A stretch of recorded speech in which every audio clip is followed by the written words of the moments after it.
feelingi foonis nin qaba nis nin nyaadha jaalalaas nin gartee waan adda addaa kana diraa garlee dogoggora waan hunda argamu waan hundaan akkuma keenya ta'ee jedha.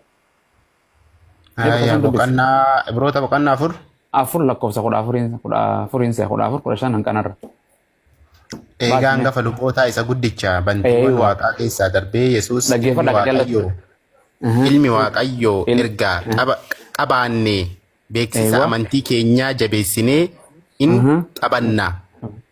Cubbuttuu irraa dhabame malee hangafa lubootaa isa karaa hundumaan akka keenya qoramee qabna. Dadhabbiin keenya gara isaa hin rukunne garuu hin qabnu jedha. Waanuma hundaan jedha.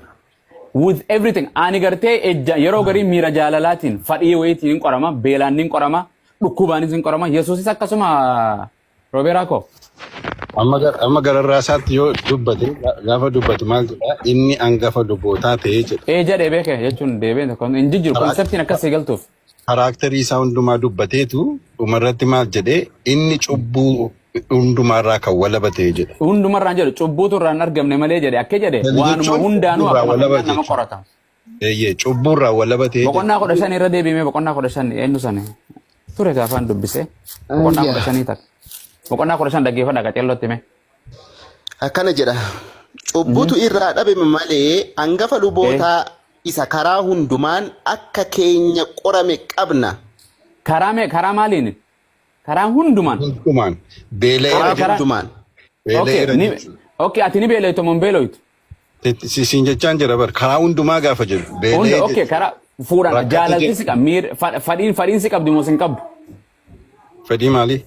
Fadhii fiilingii gartee foolingii dubartii qunnamtii saalaa seksii godhuudhaaf. Nama waan taateef hin qoramtu karaa kanaan dubartiidha hin qoramtu. Okay nama ta'e Yesuus hin qoramu karaa kanaan. So isa waan describe godhe hin qabu bar fiilingii. No karaa hunduma jechuun si galaami. Karaa hunduma gaafa jettu maal jedha beektaa cubbuu yeroo jedhu cubbuu gaafa jedhu. Cubbuu bara mana yoon cubbuu dalagee malee. Amma fedhii seksii qabaachuu kiyyaa. No fadhii foonii okay fadhii foon kanarraa sooni foon kanarraa ni beeloytu mun beeloytu. Jedha barinni yoo karaa hundumaa gaafa jedhu abumaas. Okay. Beelee jechuudha rakkate jechuudha. Okay karaa hundumaan jedhe. Karaa hundumaan jechuun ilma namaarra waan argamu anaafeetirra waan argamu hunda Yesuus irratti argamti mun argamu. Of course. Okay. Anaafeetirra dogoggora yeroo garii ni dhuyina faadha yeroo garii nama arrabsina faadha yeroo garii miira addaa garra yeroo garii fadha foonii kana jaalalaas gartee nu dhageemta kaga nyaannee dhageennutti gartee fiilingiin sin dhagaamtu isa. Isa dha kan inni nama cubbuun irraan argamne kan jedhu sanarraa wal. Dubartii fuudha jechuun dubartii jaalachuun cubbuudha. Maal jettu? Dubartiidhaan qoratamuun jaalalaan gartee loofiidhaan fiqiriidhaan qoratamuun cubbuudha. Jaalalli cubbuu miti dhattee gaafa ejjitu. Kanaafuu Yesuus irraan argamu jaalachuun dubartii. Hin argine jaallateera jedheen barreeffamne. Karaa hundaan jedha kaa. Abumaas maal jedha beektaa cubbuurraa karaa hundumaa qorameera garuu. Karaa hundumaa ni qorama akkuma keenya karaa hundumaan kallattii hundaan waan inni dhufu dhukkubsachuun miidhamuun dadhabuun rafuun nyaachuun fiilingii dubartiidhaatis gartee namni gartee dubartii fuudhuudhaafis. Kun hundi irra ni argama ka qoramuun karaa kana hundaan jaalala dubartii akka. Okay, can you explain for me what does that mean is free from the sin? Cubbuurraa. Cubbuun dalagu hin ejjuu naman ajjeesu hin ejjuu jechuu hin ejjuu malee gartee na hinnatu jechuu. Thank you. Okay, waan sin jedhe dubartii jaalachuun fadha foonii beelli fadha fooniiti moo fadha afuraati? Beelli moo? Natural. Waan nyaachuun sirra jiruuf hin beelofta bar. Maali foon waan qabdu foon okay jaalachuun waan fadha afuraati moo fadha fooniiti jaalalti dubartiin. Dubartii jaalachuun fadha fooniiti moo fadha afuraati? It is emotional thing. One is one naturally kan bineensi daggalaayuun godha bar. Kuni waan foon qabduuf waan gartee saala dhiiraa taatee dubartii taatee foon waan nama foonii waan taateef kana gartee ni argamaa misirra jaalachuun waa. Exactly. Amma ati nan jaalladhe naan jettutti amma fakkeenyaaf ati nama jaallachuu kee hin beekwan. Kanaafuu Yesuus irraa isin argama jechuudha waan ittiin qoratamu kun dubartii jaalachuun fadha foonii kana dhuma qaba jechuudha. Tiifi maan jedha abuzaat kiyya. Yesuus Kiristoos aga dhaqee du'ee awwaalamee du'aa keera jenneetti amannutti cubburraa walaba agateetti waan namni keessa jiraatee darbu hundumaa fooniin jiraatee keessa darbe.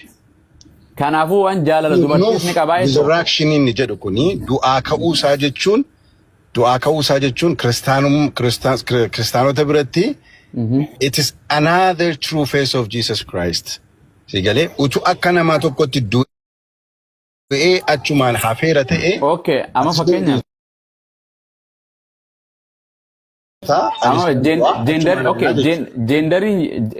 Genderiin isaa seksiin isaa saalli isaa dhiirumaa miti Yesuus. Wayi dubartiidha. Dhiiruma gujana dhiira goyna akkuma xiyyaa fi keetii kanaa miti cubbuudhaan irraan argamne malee. Dhiira ta'ee dhalatee cubbuu irraan argamne namummaadhaan argamne. Naafeeti yoo fuune cubbuu dalayne moo waan cubbuudha moo cubbuudhaa miti yoo fuune. Nu akka kiristaanaatti yoo fuune nama tokko fuudhuun qulqullummaa gaa'ela jennee amanna. Kanaaf fuudhuun. Okay, Yesuus Kiristoosis dhiira akka keenyaati jenne. Miti dhiira akka keenyaati. Waaqayyoon qaama saalaa isaafillee kan hin qaba. Dhagna waan arrabsoo osoo hin ta'in waan qabu. Guyyaa 8 akka aadaa gartee warra yeroo sanitti Yihudaatitti illee akka Abrahaamitti illee aadaa sanitti illee aaduma nama hunda Abrahaam irraa dhufte dhagna dhiira hunda guyyaa 8 dhagna irraa godhaniimi. Yesuus illee achi isaa irraa goote. Miti. Dhaggeeffadhu abuzaa kiyya. Anaafati gaafa dhalanne abbaa faararraa dhalanne. Atamma abbaa qabda amma of groobeeraa of gahaa tarreessaa ga'uun jedhee gaafa si lakkaa'u. Abbaarraa dhaladhee qaba jechuudha. Haadhas maqaa ishee yoo dheesii waame qaba. Akkaataa itti Yesuus dhufee dhalate garuu akka anaaf atitti dhalate. Akkaataan uumamni hundi akka bineensatti dhalatu akka aadaamitti argame heewwan namni hundinuu adda uumamni hundinuu akkaataan itti argame. Akkaataa itti Yesuus dhalate si himaa jira Yesuus irraa isaa irra waan ta'eef. Dhiiratee dhalatee akka fudhatu saalaatiin interkoorsiidhaan dhalanne. Dubartii irraa dhalate hin amantamii dubartii irraa akka. Ni namala. Okay heewwan. Eve, isin eenyurraa dhalatte dhiira dubartii taate? You're the first creator, God creator. No, in umne waaqayyoon isii gartee first kan dura uumame Aadam harka isaatiin waaqayyoodhaan koota akka bifa keenya nama uumnaan. So cinaacha Aadaam keessaa baatee jenna. Qunnamti saalaatiin dhalatte isin? No. Nama foonirraa dhalatte moo biyyeerraa dhalatte? Cinaacha Aadaami biyyoorraa dhalatee jedhama. Okay, isin eenyurraa dhalatte? Isin immoo wangeelli akka jedhutti seera uumamaa boqonnaa. Naagale nin beeka uumaatu jechuun infaan nin beeka jechuun akkuma gachiifte ka'ee Addaamin ciisee cinaachisaa bitaa cinaachisaa keessaa. Dubartii taatee dhalattee miti Aadamirraa uumamtee argamteemi. Qunnamtii saalaatiin argamte moo nama foonirraa argamteemi? Nama foonirraa argamte garuu. Goobas foon san eenyurraa uffatte eenyurraa akka Yesuus jechuutti hin jiru baran hin jenne they are similar. Waan jedhe Aadam biyyeerraa nama foonii ta'e moontaani. Aadaami biyyeerraa nama ta'e uumame. Okay, goobas anuma deebise. Waliigalla kana waliigalle bira kute. Okay, heewwan Aadamirraa nama foonii taatee dubartii taatee argamte moon argamte. Cinaacha isaa keessaa baate sirri. La isaa baateen jennee bara. Let's agree upon. Aadam biyyoo from the clay from the soil waan nama kana biyyee kanarraa nama foonii ta'e waaqayyoon isaa argamse moon argamse nama ta'e foon kan qabu ta'e. Yap, wangeela jedha waan ta'eef sirri. Goobas heewwan cinaacha gartee Aadamirraa nama foonii dubartii taatee namarraa sanuu kan foonii biyyeerraa miti nama fooniitirraa argamte moon argamne dubartii taatee. Sirri. Yesuus Kiristoos nama fooniitirraa argame moon argamne dubartiirraa. Maariyaamirraa argame. Maariyamirraa dubartiirraa. Garuu hafuura qulqulluudhaan ulfaa'ee jira. Waan fedhen haa ta'u nama ta'e argame miti akkuma fedhettu haa ta'u waan kana koosii waan kana eenyuutu raawwate. Amma fakkeenyaaf. Nama Maariyaam. Fakkeenyaaf eenyuutu hafuura eenyuutu waaqayyoon eenyu fakkeenyaaf amma waaqayyoon Gabriel akka warra the angel of the death jedhanii beektaami wangeela keessatti. Sorry. The angel of the death. Warra du'a fuudhu lubbuu hafuura namarraa fuudhu kuna malaayikoota nama ajjeesu warra nama ajjeesu hin beektaami. Seexana kan nama ajjeesu aboo. Waaqayyoodha ajjeesa nama. Seexanni nama ajjeesu waaqayyoo ajjeesa. Akkam? Ragaasi kannu? Dheekkamsa isaatiin waaqayyoo nama ajjeesa. Dheekkamsa isaatiin miti waaqayyoon akka jedhu keessa deebii keessatti lakkoofsa 32 itti fufee mee ilaala. Ana malee waaqayyoon biraa hin jiru annaan ajjeesa annaan jiraachisa annaan madeessa annaan fayyisa jedha waaqayyoon. He has the power to do anything. He's the one who calls. Lubbu namarraa fudhatu isa waaqayyoodha. He has the authority. He has the authority over your life because he created you. Seexaanis authority qaba. Waaqayyoon keetii fi seexaanis wal qixa qaban jechuudha authority. No. The devil is Seexana ajjeesanaan hin jenneef. defeated. Seexanni dhaggeeffadhu gara cubbuutti akkatti deemtu gara of ajjeesuutti Haa akkatti hojjetu. hiuma kanayyuu Anilleen ilmi namaalleen gara cubbuu akka deemsu godhuu hin danda'an. Dubartiilleen akka gara cubbuu anillee akka nama ajjeessu godhuu naan danda'e gamas yoofee seexana gargaarsifatee namni. Yuudaallee Yesuus eenyu keessa seenee seexaani seenee Yuuda akka Yesuus hin dabarsu seexaani godhe waan jedhe kan gartee who is gonna take your soul hafuura kan kee eenyu fuudha. By the way, dhaggeeffadhu kala. Baay'ee deemaa jirra gaarii haasaa jirra. Ayyee abshir. Okay. Anaaf si amma namami. Nama yaa. Seexannis waaqnis anaaf sitti dhimma baabar waan biraan qabu objective biraan qabu. Jechuun power waan kanaa kan qabu eenyu over everything. Both of them dhaggeeffadhu. Seexannis waaqnis Seexaani ni ajjeesa. Seexaani wangeela keessa ni ajjeesa nama. Seexanni uumamumaan is a destroyer. I have a verse but I have a proof. Waan jedhe. Balleessuudha. Seexaani ni ajjeesa moo hin ajjeesu? Maal Hin ajjeesu. Seexaani ni ajjeesa. motivate si godha akka ati gootuuf. Haa godhu motiveetii bara sana Because sin it jenne is bara. spirit Waan sin jedhe. Waan jedhe. Spiritii dabalu. Kuni dhugaadha moo soba? Waaqayyoon ana duwwa ana malee ana ajjeesa ana jiraachisa jedha. Dhuga moo soba? Waaqayyoo ajjeesuudhaafis jiraachisuudhaafis paaworii qabaansii jechuudha. Waaqayyoon ni ajjeesa. Okay, seexaaninis paawora ni qaba ajjeesuu fi jiraachisuu.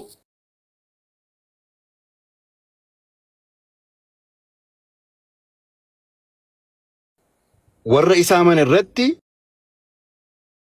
aboo qaba. Waan jedhe naa deebisa gabaabdumatti simple. Waan jedhe waaqayyoon ni ajjeesa moo hin ajjeesu? Dhaggeeffadhu waaqayyoo sitti maan jiraam? Natti natti jirtu Robeera ko. Dhaggeeffadhu in ajjeesas. Afaan Oromoo kun isin gala. No, Rabbi ajjeesas afaan kanaan siif hima. Rabbi ajjeesas in jiraachisas. Okay, wangeela keessatti seexaanii ni ajjeesas ni jiraachisa kan jedhu naa kan. Seexanni in ajjeesas in jiraachisas aboo jiraachisuu hin qabu seexanni. Okay, seexaanii ni ajjeesa kan jedhu naa kan. Dhaggeeffadhu aboo jiraachisuu hin qabu. Amma silaa Ni ajjeesa seexaanii ni ajjeesa. Abuu asna dhaggeeffadhu ka. Dhaggeeffadhu. Amma waaq Rabbi spiritii dhettee amantamoo nama itti amantati. Gaafii biraatti kun abiibii kiyya. No, because seexanni spiritii dha. Seexanni spiritii waan ta'e. Spiritii jechuun waan hin mul'anne takka amma sila waa'ee suuraa Yesuus gaafachaa turte mi? Suura achiin dhayin amma takkituma kana godhu waa'ee suuratti walii galle. Namni suura seexanaa namni suura seexanaa kaasee beeku jira? Suura seexanaa qabdaa? Suuraa irra hin jiru abii kiyya. Can devil or the Satan can take your soul or yes or no? Because let me tell you, devil can take your soul. Ragan, give me raga the verse. Me raga the verse. Me raga the verse. Me raga the verse. Me raga the verse.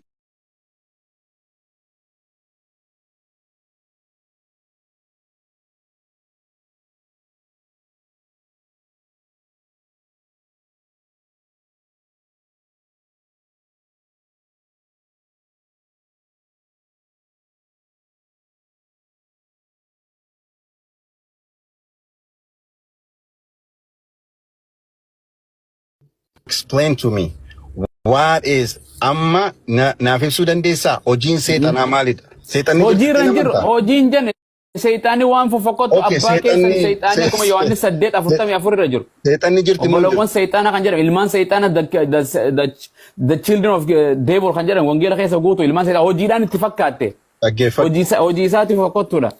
Dhaggeeffadhu. Seexanni jirti moo hin jirtu itti amantaa? Ni jirti seexaanni siin jedha. Seexaanni jirti moo hin jirtu miti. Hojiin seexaan waan fofokkottu nama ajaja. Maal fa'a? Waan fofokkottu ejja gumna ajjecha fa motiveeti godhee si ajaja malee hin ajjeesu inni. Exactly. So that's what I say. Why? Because it is Akkini jedhe. spirit. Okay, hanra walii gala. Death, the definition of the death, separation of the body and the soul himi. Eenyutu hafuuraa fi foon addaa fuudha baasa. Rabbi ka waaqa isa uume. Bakka seexaanaa miti allaqe. Thank you na deebiste maan rakke taree kanatti. So kani That's it. dhaggeeffadha. Asii jedhu. Deebise na deebise. Thank you so much. So, No oftee zoortee spinna gootee.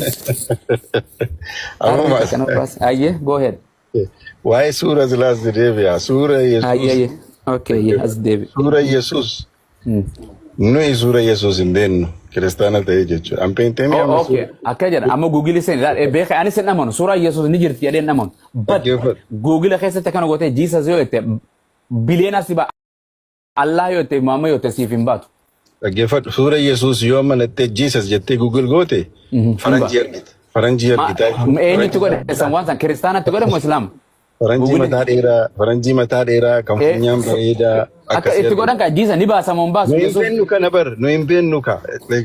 Tokko ni beekan jenne baranis waan sanin jedhe okay namni tokko Yesuusis an duri ijoolleen hatta waajilleen amanuu ture Yesuus jedhee profile irra kaayachuu ture wallahi viidiyoo isaa sagalee jira amanuu dhageessetti dhageessuu hin danda'u sanaqee amanuu ture dhiyuma deemsa keessa isaa miti jedhee nuti itti irra duullee kaameraan hin jiru BC gaafa before Christ eenyu after jennee kana irra dinne malee ortodoksiin suuraa ilarra kaayyatanii Maariyaam eenyu maare siili maare eenyu gartee ergamoota hunda kana kaayyatanii ta'an jarana waan kun hin jiru.